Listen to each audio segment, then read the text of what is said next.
that's when you would get the bed in. Yeah, you got to get the bed in and the bits of furniture that you definitely use with the clothing that you use, things like that, you know.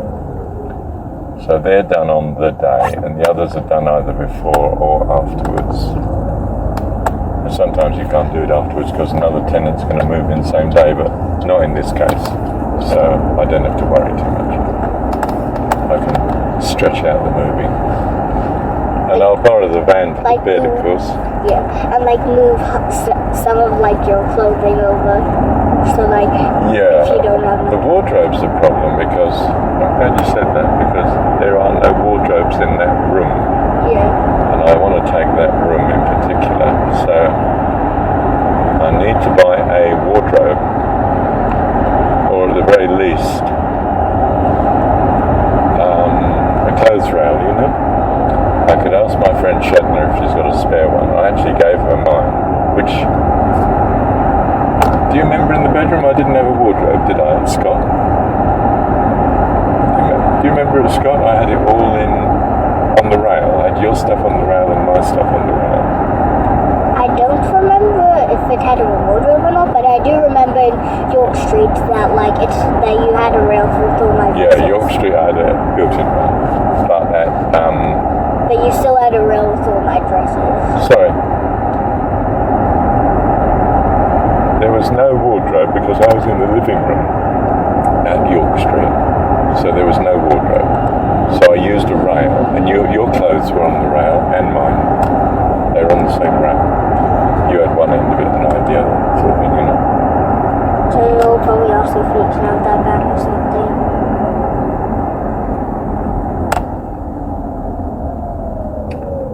So I've got to find a rail, at least. Ideally a wardrobe, except it's not too ideal having a wardrobe because it's so big and heavy and bulky to move around the wardrobe, you know. But a rail is a bit open and in your face. You know, it looks a bit messy in a room, whereas a wardrobe looks very neat and tidy, you know. But the other bedrooms, of course, they've got cupboards, at least the upstairs ones, the big upstairs ones have. But your little one hasn't, for instance. So again, a rail in there would do it, you know. I don't really like folding my clothes, but then I don't really like rails. I feel like rails take up more space, and then if you just have a small again, you'd like a small wardrobe, wouldn't you? I would have you seen in my bedroom, the wardrobe, there are two ones like that, which I put my clothes in. Are they made of wood or something? Yeah. They're just like that, and I just having it. Are they open fronted or have they got doors? No doors. They're just like that. So sorry, no doors or doors? No doors. No doors. So they're just simple self and a rail with a rail. With a rail. No. No, nothing. Just a self. Oh, you can't hang. It's only shelf. Because it's a small room, and I just like selves. Use them more. Well, I mean, you have got a lot of dresses, but you don't use them anyway, so... Yeah, and most of them are small. Yeah.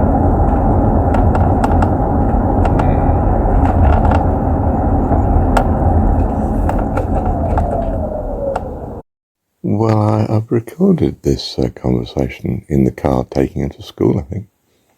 Or may have been coming home, can't remember now. But it was so that... I wanted to give an example of the way I talk with children. It's adult to adult in a way. I mean, obviously, my mind is concerned to communicate and for their welfare. But I'm treating them very much as not a person I'm talking down to, you know what I mean? And hopefully you don't too. I mean, from my point of view, I hope that, you know. That in some sense... I'm respecting them as... Do you see, she's thoughtful in the way she's communicating, and we're thinking it together, and Dad is working something out. Of course, it's taking much longer to work out because I'm doing it with my 8-year-old. She's a sweetheart. But because you love her, you see, you want to introduce her to adult conversation and reasoning, and I mean that in the best of ways, of course. I mean, I want her to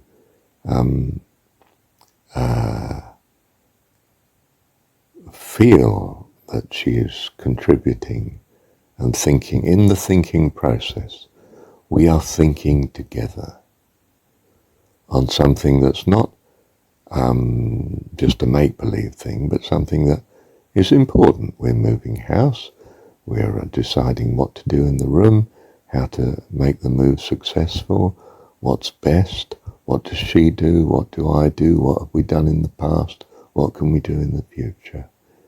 And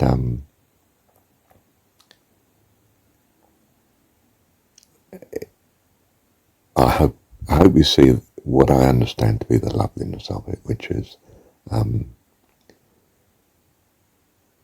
well, we're in fellowship.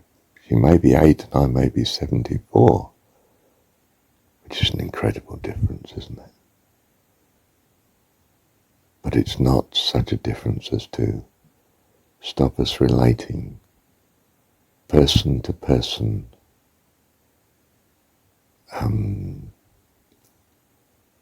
as adults. I can also relate person to person as Kitty, so I'm sort of teasing and pulling faces and, in a sense, with a younger child playing peekaboo. I can certainly do that, and there's definitely, unquestionably, a place for that, so that you know her world and she knows yours, and she can step into either, and you can too, and come to love each other. Well, you love each other already, but you establish that love more. And fellowship, friendship, love does take time, contact, consistency, persistency, integrity, all the good qualities where you know the list, don't you? And you do it with your kids. Well, actually you do it with everybody. You try to meet them where they are, and you try to introduce them into where you are. So I can talk about, for instance, the most economic theory type things. I put it in language, of course, that they can understand, not the jargon of my trained profession. But to any person, I can introduce economic concepts. If I'm a good teacher, you understand. If I'm used to teaching, and if I can communicate, you put it in their language. Well, yes, you introduce a bit of your own language where it's helpful, but you don't overload them, of course. And you reason with it within, not as one who knows all the answers, because if you're good at your subject, you really know that you don't know all the answers. You really know the areas that are not proven to be sound yet by any means, and there's no point in presenting otherwise. But you also know some areas that seem very reliable and a blessing, and you want to communicate those to the people you're dealing with. And this is so whether we're talking about your professional trained specialism, or your expertise in work in some way, or your personal ability in some field. You can talk it over with the simplest of souls, the youngest. Suddenly something's thrown up where they have to make a decision. Well, love, if you spend all your pocket money now, then you won't be able to get the big things. So to some extent you want to, what we call optimize, you want to get the best out of today and tomorrow, not just the best out of today, spend it all on sweets and then have no money left for tomorrow to do the things that you'll want to do just as much then. So it's best to think about tomorrow as well. And of course I know in the back of my mind I'm introducing them to an appropriate way of not over discounting the future. But I mean, I'm not going to put it in that jargon, am I? Because that'll mean nothing to a young kiddie. So, yes, it is in the way that they understand. And you try to be on their level, but genuinely so, not talking down to, but talking with. And with an eye to leading them into the next level of ability and understanding and experience. The one that's very reasonably in reach to where they are now. And that's the joy of relating to not just kids, everybody, and all animals too. You can just stand with what we have in New Zealand called pakekos. They're a marsh hen. They're a small hen, if you like. They're bigger than a blackbird, but long legs, of course, used to walking on lilies they are. But you can just linger near them and they're poking around and they're aware of you and you're aware of them, and you can just give them the time of day. And they'll sort of nosy around you a bit. They might peck your shoe in case it's got some food or something, but you can relate in a way. You can make soft sounds, you can even talk to them, and they won't understand the words, of course, but they may understand your intention.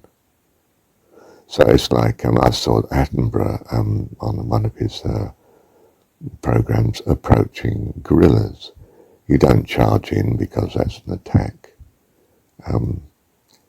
You don't even look at, you don't walk towards really, you walk sort of nonchalantly in a casual direction that's not particularly their direction.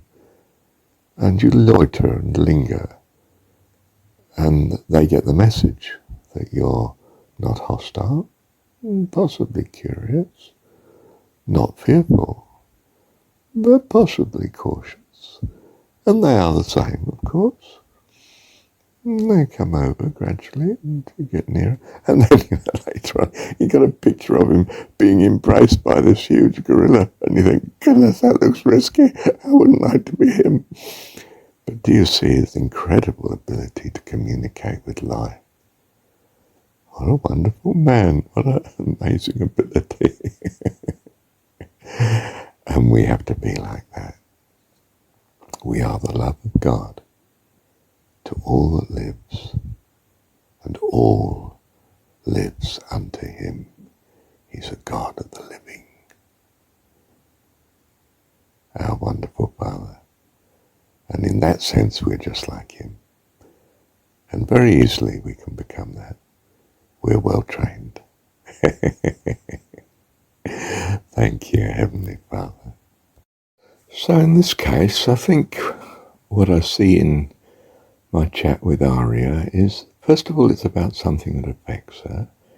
It's the room she's going to have at the house when she's with me, those days in the week. And that I'm not just going to present the room to her, this is what I want for you. You're making it clear that we're doing it. She's creating it with me. I'm creating it with her. We're trying to reason it through, trying to find out what's going to be best. What do we need? What do you want? Without, not just simply what do you want in your room, dear? We're chatting it through and it's perfectly natural. It's me thinking aloud and her thinking aloud too. And oh yes, we're optimizing, we're trying to do it right and rationally. We're thinking ahead, of course. It's something to do with the way we arrange our affairs, isn't it? We're thinking of the future and what's going to be best and what's normal and what's available We're not using baby language, and we're not using a language that's beyond her, I hope. And it seems the way she's communicating now, she's with it. It's in some sense illustrating, I think, what I understand to be the ideal way of relating. And hopefully your concern to bless and love the person comes through in your communication in a genuine way. That we're doing something in the home, hoping to get it right, thinking what to do. She's in on the decision making. She's doing it as much as me in a sense. She'll own it and she'll contribute to it. And don't have Marshall charge off and buy the piece of furniture. Make sure she's with you. Or if you do and you just see something that's ideal, make sure in advance that it is what she wants. In some sense, you've got some idea of what she hopes for, or what she doesn't hope. You know what she hopes will not be there. You want it to be a blessing to her, don't you? A joy to her. So you enter into her creativity and she into yours. And then you love each other, you see. I think that's what I'm at anyway. What do you think? Thank you, Heavenly Father. Thank you for... I didn't know I was recording this conversation, of course. But when I found I'd recorded it, I thought, wow. Perhaps it's rather good. I think I'll keep it as an example of communicating. So it wasn't done self-consciously. I didn't know it was being recorded. I suspect I'd touched or pressed the wrong buttons on the phone, and, well, God made it with the right buttons, didn't he? Thank you, Heavenly Father. Love you. Thank you, Heavenly Father.